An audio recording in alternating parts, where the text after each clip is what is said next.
Russ Kosch, CCALD, and today Russ will be talking to us about health care costs and how they have been trending in the U.S. and other countries. Very generally, how health insurance premiums are determined, and primarily what the main drivers of the American health care costs are.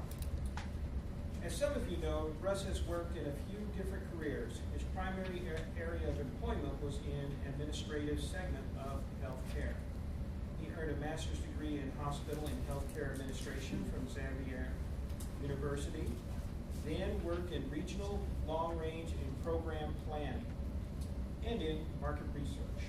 His primary employer was a regional health planning agent for the Lorraine Greater Cleveland region and the University Hospitals at Cleveland, both in senior staff positions. Because this has become such a hotly debated subject, Russ will begin with comments on research pitfalls that produce erroneous or distorted information that may commentators often fall into or use intentionally to favor their own positions. The title of his speech is Healthcare Cost Trends and the Underlying Cause of Their Increases. It is taken from the Advanced Manual, Speaking to Inform, and the time of the speech is 5 to 7 minutes. Please help me welcome Russ to the lecture.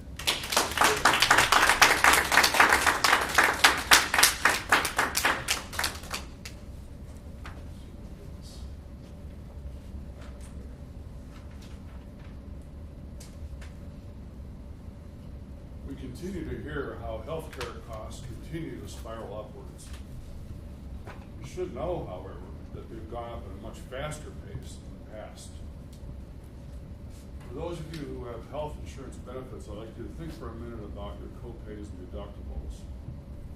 My guess is they've gone up substantially over the past few years. The purpose of my speech is to outline the primary drivers, fundamental underlying costs, or underlying reasons for cost increases in U.S. healthcare. Before I get into that, I'm going to cover very quickly research pitfalls. If you ever want to look into the subject or find fault with some of the politicians that speak, and also just touch real quickly on trends and on insurance determination.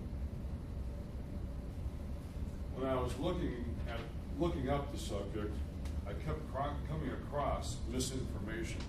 The website, the internet is flooded with misinformation, and it's difficult to filter out what's going on. I thought of an old adage, there are three kinds of lies. Lies, damn lies, and statistics. Statistics, to me, are the most insidious of them all. You can leave out a little bit of information, call your cherry pick your data or your information, and take your experience or a small group's experience and project it to the entire population. Bad conclusion, bad picture, everything's wrong. Real quickly, for sources, stay away from liberal, conservative, professional groups. Paul Krugman, Nobel-winning economist, always leans left. Heritage Foundation, sounds patriotic. Equate him with, equate Rush Limbaugh with Heritage Foundation. Stay away from professional organizations. American Medical Art Association has an axe to grind.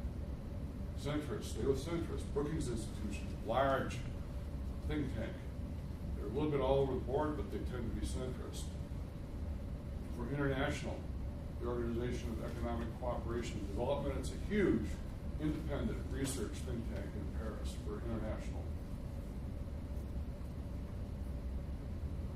Healthcare spending in the U.S. since 1980. Industrialized nations and the U.S.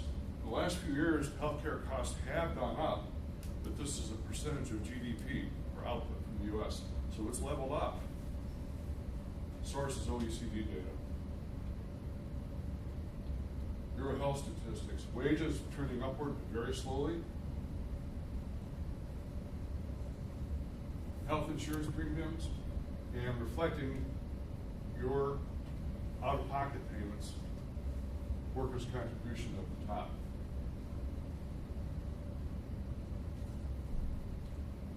Insurance premium rates.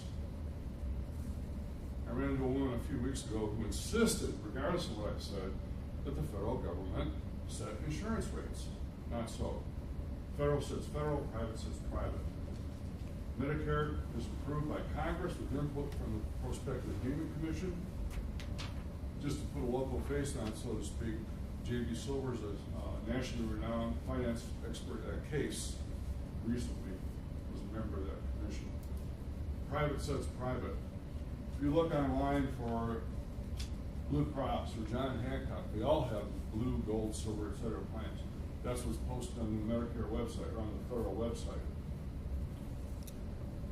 Rates are going all over the place now while they adjust to meet market share and to meet new restrictions such as covering pre-existing conditions.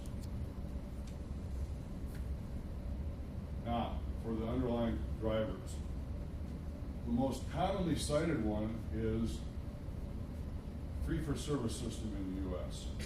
It's inefficient, providing a provision of care, no matter what is billed to third parties or insurance companies, no matter what is billed to third parties, it's paid for. You go into the hospital, get something done, they order a whole battery of tests and x-rays, everything gets paid for. That widely is considered the number one driver of healthcare cost increases. Secondly, chronic illnesses, especially obesity and diabetes. So male and female data, you compare body mass indexes over 30, the U.S. vastly outstrips other countries. Huge problem, very costly. Third, new pharmaceuticals. You get a lot of advertising. The generic meds took a real big jump last year. I know, I'm getting one. Got hit, blindsided. Expensive equipment is bought by many hospitals. Everybody has to have a new MRI. Everybody has to have a new CT scanner. Pressure is put on professionals to make sure that meets some profitability margins that they want to target. That includes admissions to the hospitals. If you have admitting privileges to a hospital, you're going to get some pressure put on you to admit patients. Lastly, Medicare Part B, another feather in W's hat. In 2003, it was signed into law. The federal government is not permitted to bargain with insurance companies for lower rates. It's a gift to the pharmaceutical industry. Tax breaks, shielded costs, your benefits for healthcare, all hidden from you. You don't have to pay premiums, you don't have to pay. Your deductibles go up, you don't see the premiums, so it's a hidden cost. You may tend to use healthcare services more frequently. There's an incentive there for increased volume as opposed to quality. Poor and imperfect information. Again, all the information you get on TV leads to demand by insured individuals for more tests. There's no standards for treatment for different diseases. There are some groups that are looking into trying to standardize treatment for some diseases, but that's really hard to get across. Doctors are very slow to change their behavior. Once they get into a way of treating people that's worked in the past, trying to get them to change to meet a standard of some kind, not going to happen. Or very, very slowly. Hospital-based regional systems, like is what's going on with the Cleveland Clinic and UH now. More efficient delivery of care? Not so. More referrals of complex cases to the main campus? Yes. But also, the more hospitals they recruit, the more they become the only game in town, the more clout they have with insurers to increase rates. That's what's behind it all. Nothing to do with improved care. It's to clout, increase their clout with third-party payers. The AMA is on a constant crusade to cap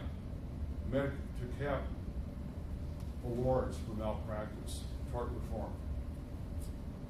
So they always trot out that the premiums that the physicians have to pay to practice defensive medicine, that may exist, but it's not one of the top causes of increase in healthcare costs, as they like you to believe. I hope the information I gave you was of use, maybe a tip on what to look for if you were to decide to look up the information on your own. And lastly, for when the next time your copays and deductibles go up and you're crying about it, now you have a little bit more insight as to why that's happening.